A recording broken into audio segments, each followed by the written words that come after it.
This is a Let's Talk Church Safety and Security microsode with your host, Paul Buckner. So this is going to be the first in a series of videos where I'm going to talk about people you should be following on social media.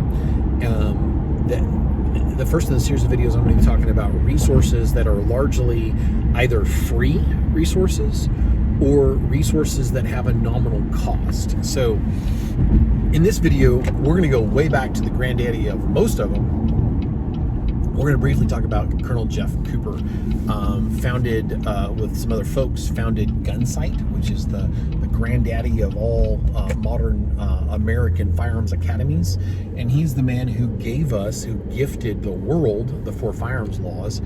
And a lot of his mindset, he has helped generations of firearms users, people who carry and train, they carry every day and they train regularly, who really unfortunately now are beginning to not even know his name. So go back to those resources from way back and learn from them.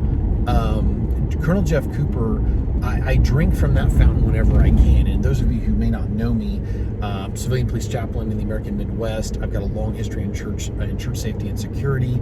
I've been part of broadcasts and podcasts and live events, and I've gotten to see church safety really come into its own and begin to mature in a lot of ways. Not just begin to mature, but to mature in a lot of ways. People are really beginning to take seriously the safety of their church body. So go back and learn from folks like Col Jeff Cooper. And there's actually videos for free on YouTube. And so go look up Col Jeff Cooper on YouTube. And some of them are old VHS, grainy quality, but, get up a little early, put on some coffee, get your workout on, and, set your cell phone up off to the side while you're on the treadmill and listen to him talk, because there's things he said. He talks about color codes.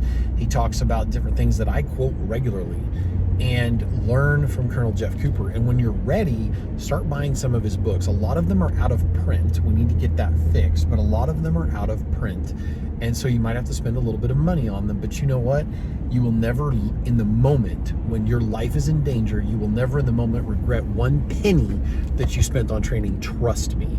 I was in a situation backing a police officer a couple of nights ago where a guy fled on foot with something in his hand at the end of a high-speed chase. And as the civilian chaplain, I was the only backup that this guy had, and he's like, I want you backing me. And I kept a flashlight on the guy. I was armed. I'm an enigma. I'm a unicorn within that world. It will not happen. That's only God can do those things.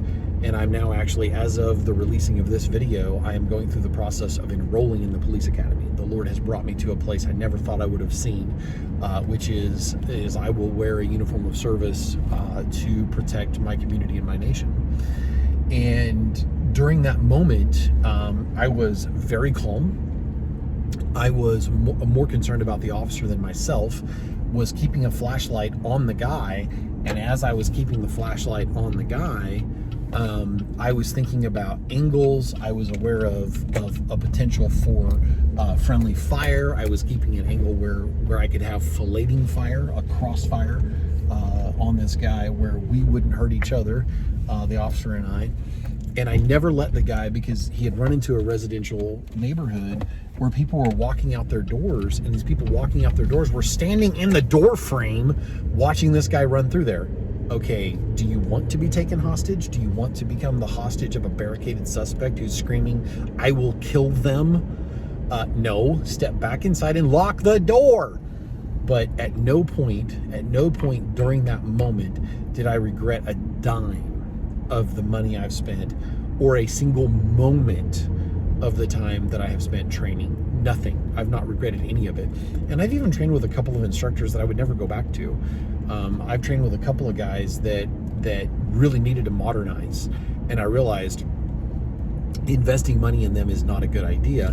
And I went to guys that have much more modern, much more practical, battle-tested tactics. So, who your instructor is matters, but train and get that quality training. And don't just think that your buddy that was a cook in the Navy, your buddy that drove a truck for the Army is going to be qualified to teach you how to conceal carry. Those are not normal military skill sets. They're not going to teach you most of the time, unless they're like a Green Beret or a SEAL or something, they're not going to be teaching you really high-end whiz-bang moving and shooting with a firearm. Most of that is going to be found in the private sector. You will find some vets that are very, very high speed with a handgun, but a lot of them will tell you they actually learned those skill sets as a private contractor, or they learned those skill sets outside of their military service, and then they combine, ooh, this is good stuff right here. They combine that knowledge with their military experiences to build quite the little package. So anyway, hopefully that blesses you. God bless. If you enjoyed this microsode, check out the video and audio versions of the Let's Talk Church Safety and Security podcast.